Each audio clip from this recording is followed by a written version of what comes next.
For more insight into this, we're joined in the studio by Mr. Junshe. He's the Vice President of the China Naval Research Institute. Thank you very much for joining us, Mr. Zhang. So now India has a second aircraft carrier. Tell us, what does this mean for the country?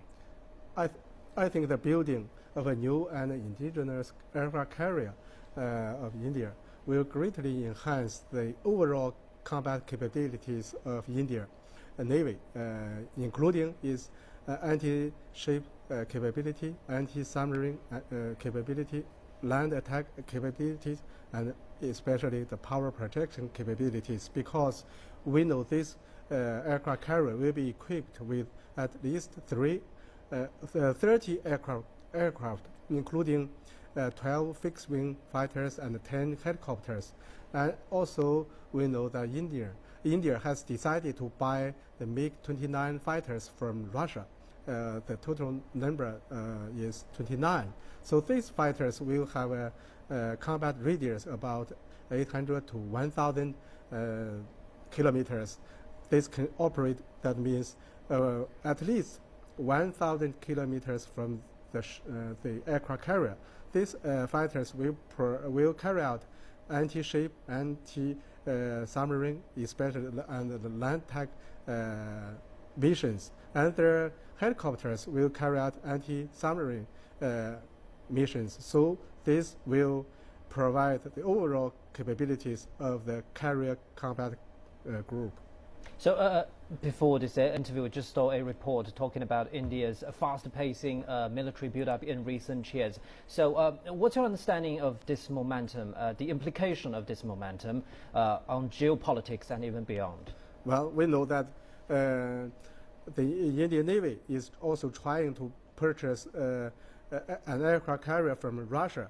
This aircraft carrier will be delivered to Indian Navy by the end of this year. And also the Indian Navy has decided to extend the lifetime of the current aircraft carrier, the Variant, to 2 years. So that means at the end of this year, India will become the only country in Asia to possess 2 aircraft carriers at one time. I think this means the Indian Navy will be the strongest navy in South Asia, and also one of the strongest navies in Asia. And this will break the military balance in South Asia.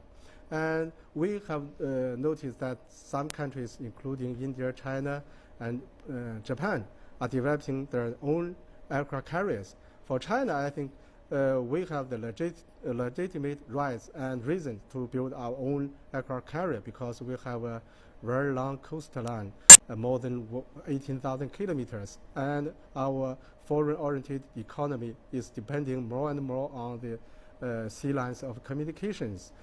But for Japan, we don't think it is right for them to possess any aircraft carriers, because Japan was an invader and also a defeated country in World War II. It shouldn't build any kind of aircraft carriers. We noticed that several days ago, the Japanese maritime self-defense force has launched 22 DDH, which they call helicopter destroyer, but actually is a helicopter carrier. And with slight or light modification, it will become a real aircraft carrier, which can carry F-35B fighters.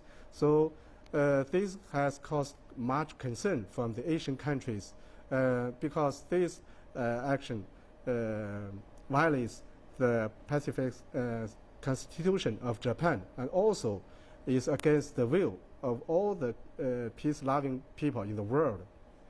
Thank you very much indeed. That was Mr. Zhang Junshe. He's the Vice President of the China Naval Research Institute.